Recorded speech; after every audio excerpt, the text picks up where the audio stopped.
working. Oh, Miniano, he's working.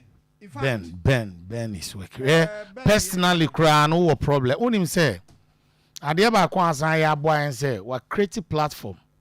Okay. I'm a assembly members I war within Greater Kumasi Nina. Oh, fine. Or they about 4 to 5 engineers. That's all. Wow. It's problems ni bo ha. Ya e post to koto. Ba ya na e more. It's ya omunya abotra. Obi a the problem cause obi a bia e betimi ache 1 day 2 days be but omo e be solve am. Baby when emergency na hwe na top platform no so na nya friend phone sa John they all be picking in term na on realize na che say onya hu baby cry ade no wo pe no enti I mean taking this opportunity to be honest he is working. In your band, yeah. Oh yeah. Or buying. Among most of assembly members and the unit committees in Numano. I simple. Am I? Yeah. I mean about I simple. Am I? Yeah, money many a benabas. Or come and banana was me Obama Chow radio, so no who's a machow. A friend of Sammy. Okay. No way. Sammy war. When he was all me a pedagogue, or a teacher, all right. Or so your dog, just say, also a two Opooman car. No, I late. Yeah. That's it. It has been years. You're doing now. So far, monitor in the matter say. So now, no trunk crab, I say. A registration exercise, still on your man, yes, settled. But changes kakraba. Na mesa can be say honorable. Especially in Nhyiaeso. I don't know. The Nhyiaeso also chairman or chairman no. Essel.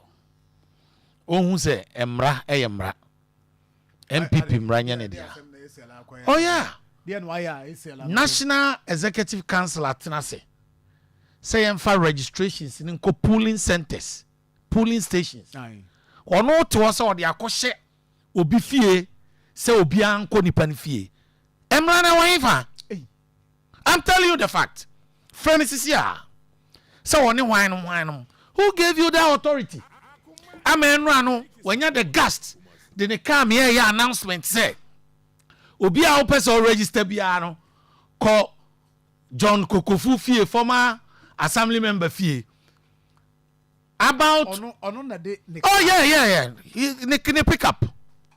How? Abra national executive general Miniano. Me de ni nyina no me ya na makosi fie. Me de uni mi say okra wa se meka na wa na me diminka. General ono kra to didi man bi dibi no kra me ka kire no. Na wan biem. My bomb penny for bebre amane. My brother incoming. They already made chairman. My bon amane. Say anyway na ma ye lusu kese pa. Ye the form se chefie, ye the se party na ye structures. Ye miama, who se be the question obi dem. Say wow person registered. I'm telling you, call him. Say yen call Lavesin. Former ni fear a police station. Hey. Ni fear a polling center. How? The PM interest chairman. And you tell fan question or your nipa. No register on Crawford. What about the other candidates?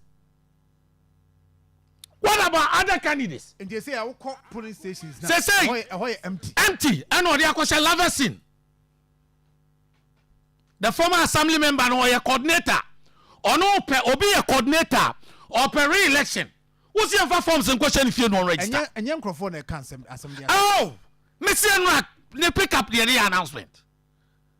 Na me unim say me so say me ka call no on air ni nyina so sia ni this case uni ni number you nua no oh preacher man on frame control massa who fees all preacher man genuinely yama equal platform na yan trust wontimi mfa emra ne me show ntem me donya me say regional executives anya careful e mo to so eya ade o ni fie wa we will accept that registration who donya me yeah accept that bonita. Yes, sir, regional executives are acting nanichra. No man, your friend say Essel. Any MP no, no dema. We will never accept that trade. The MP account. Nanyo ni Akoma. na say MP ni interest o mo better am na ye say MP ni interest o be na ye masa obi anyamra how this time ye me ko ne sane ye tisa no me de maka champion say John me life microphone obo nsama ba abonte a no ma ye lot of complain o me shedan kasasa o ensama me ka busan padifo ma fra ka chom now who the album forms as of fear 1 week man fama ya boache ni asemunya o se fa kwa yo bi fie ko se wan fie na ni fie police station meanwhile oasis of love say don't tell me oasis of love a polling center enua ho asori dan ho it is ya pe ba bia na oasis of love dey Ahonjo clinic the biggest polling station enua ho de bia ma pay omuma ye kwame ye e ho ye dey me papa ko fie polling station morning star ene na de ko che kokofu fie na was anya gast e de kanam chairman utumi Mr. Adumapia money regional executives secretary and the chairman bia we interest e Essel chairmanship na also on dealing strictly with his performance na dwuma ye na so bi be so ye katasu mu aso me na we ne de e jabatom Opooman I'm telling you e share so jabatom who the jail 2 NPP share so NPP mu so omo ye say jabatom fairness me ye dwuma me nim say ma ye dwuma me so election fairness yan fa de no to obi apepepe how na uni Essel afa why me take a decision some ya me ko first vice chairman o sa me ko first vice chairman ne also wo interest on pa kese pa na so ba kana me tram me ko first vice chairman ya ni ade party ni ba power se so ehia power papa yo ko emu da ho ye betima ye adwuma da bia kokosa wa ko fa unia se so ma starting register mo guess me your police station me tonya me na ka cho wa mo girlfriend me your police station me your coordinator no on the phone sitting am for them how dare you no but that's serious emra ne kire say emra na national executives ko kan no e kire say amudi ni nam krofo fie e dia ko so obi dem say yen ko fie ho ne ko register how chairman chairman ani bra me hu minim say dey mo say american say koka say na makan ese wo ye dini asanteman koka okay me them friend already prepared asanteman koka say me ma ye kakra say ye hia power say e be win tinka NPP fo nyina beti ase a contest onu to me call last year no that was the last contest the man call no post na nke munyo onyem che no unze basa peace ba krunum na obi atimi dia hokeka na ne aka ne nkopre onyem che enti se jo me sew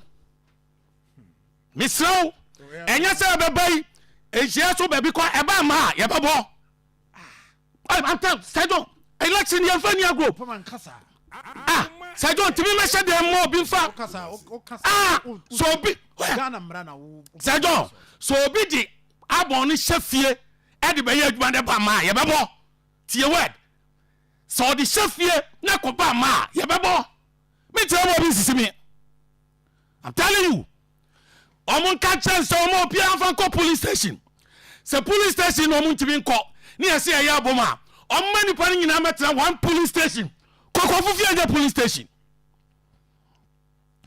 Kokofufie enya police station. Ahonjo clinic Opooman ho metiase. Oasis. Opakwa girls. Ahonyo police station. Approve police station by easy.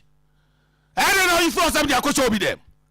And you can besi. I'm telling you, you catch omo. You catch omo. Timu from penifon bi muso omo asem. Opooman me da so de me besa ba hobio nemo midima for e ba clinic doctor time da so doctor semen cancer stroke diabetes fabra